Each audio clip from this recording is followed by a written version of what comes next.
Hey, this is Florina with another mindset shift. Now, this morning was 5:23 a.m. and I was wake up. I glazed my eyes. I just could open my eyes and I glazed over my alarm clock and look at it. It was showing 5:23 a.m. Now I said, why am I wake up so early in the morning? I took a little bit of water and then, just turn on the other side, put my head into the pillow, and I just wanted to sleep until the alarm clock would wake me up. But I couldn't go back to sleep. And a thought came to mind. Now, imagine this. It was the start of 2016, January 8, 2016. This was my wife's birthday. And so we were having a weekend somewhere at this nice hotel on the Swedish west coast at Nosung Sea Hotel.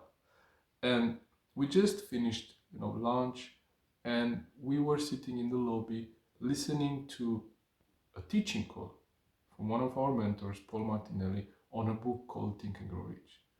Now you have to understand, this was not how Florina wanted to spend her birthday.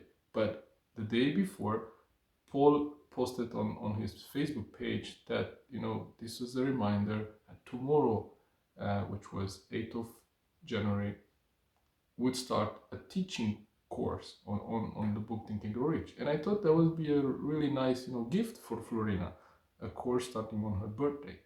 But that was just my idea.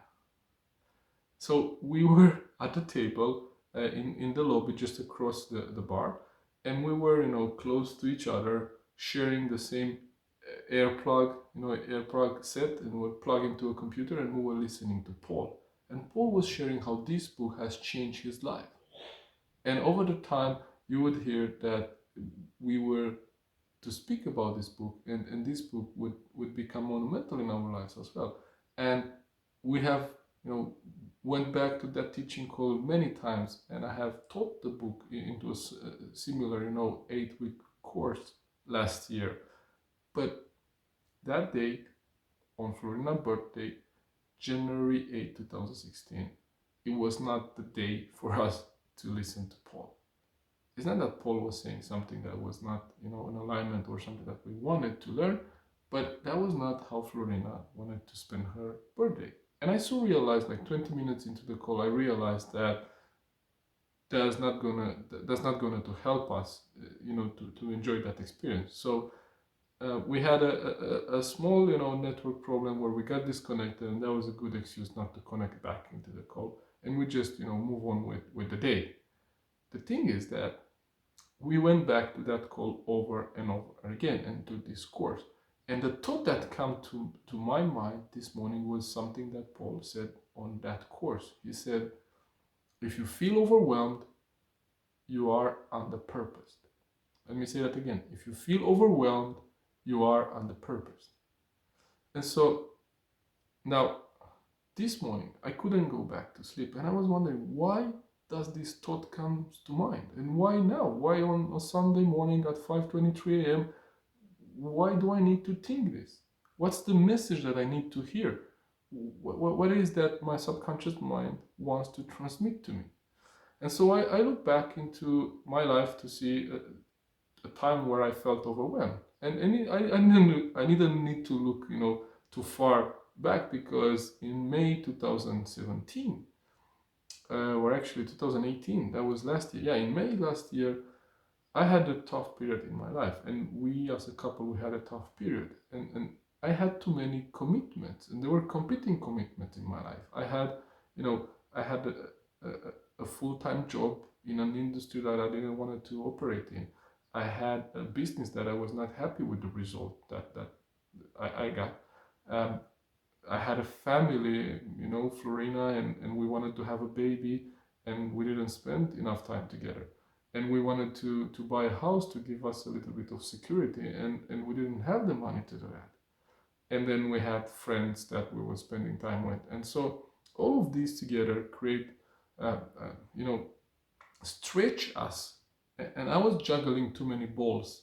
And obviously I dropped a few.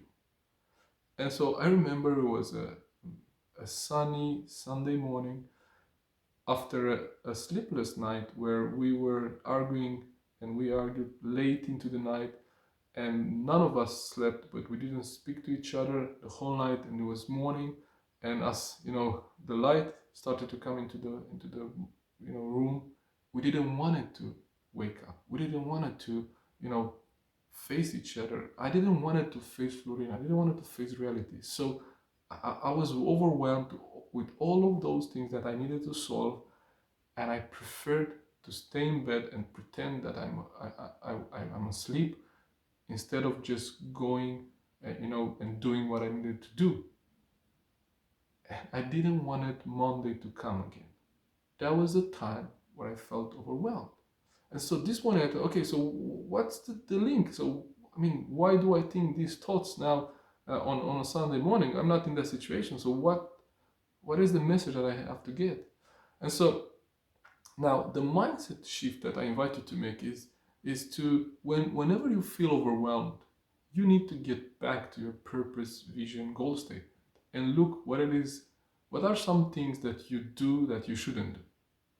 And maybe you don't have a purpose, vision, statement, goal. And if that's the case, then just drop me a line, get in touch with me, and I will be more than happy to help you create one that is absolutely yours, not your spouse, not your husband, not your not your mother, not your uncle, not your children, not what they want you to do, but yours, absolutely yours.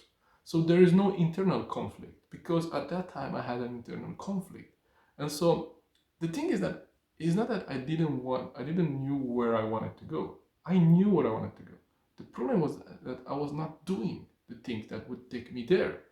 And I had competing commitments. I was spending time with people in places that then I would regret.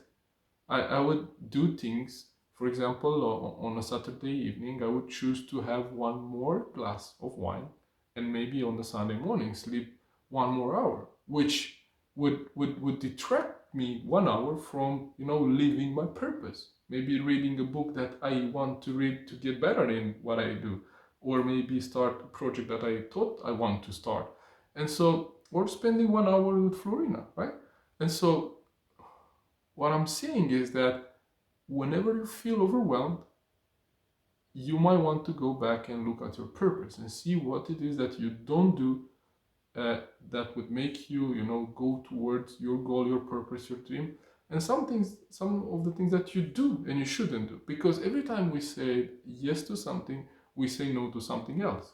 Every time I said yes to that glass of wine, I said no to my dream. I said no to something else. Because the day after, I was a little bit tired. I mean, more tired than I should.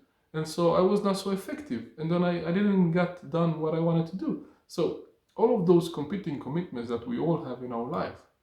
And so having a purpose which is clear and you know where you want to go would make your life a lot easier. And you will not feel overwhelmed anymore, because whenever you have to decide if something is for you or not, you would just ask yourself one question. And that question is this in alignment with my purpose? Yes or no? If it is in alignment with your purpose, very good, then do it. And whenever you have a new idea or someone shares with you an idea, you say, if I act on this idea, would it move me forward in the direction of my goals and my purpose? If yes, you act, regardless of conditions of circumstances. You act. So having a very clear purpose helps you to know what it is that you need to prioritize and what not, and avoids this phase and this feeling of overwhelmness. And why did I have this thought in the morning? It's just because, in the morning, I was lying in bed with my eyes closed. I wanted to sleep, but I couldn't sleep. It was early morning. It was not that early that I thought, because yesterday night we went back to the winter time, which is that it was not 5:23. It's actually it was 6:23 according to my biological clock, and so it was not that early morning. I was rested, and I was lying in bed. Instead of waking up and doing something, I could have written down a page of my my book that I'm working on, or at least read a few pages from a book that I'm reading. And so that was the message that I got this morning. If I'm lying in bed, it's a sign that maybe I'm not doing something towards my purpose. And so the shift that I wanted to make is to, whenever you feel overwhelmed, go back to your purpose and have that image in your mind. You know, keep that image of what it is that you want to achieve in your mind and have that being your motivator. I hope this helped you and maybe gave you some ideas and some thoughts. And thank you for tuning in. Take care. Bye bye. See you soon.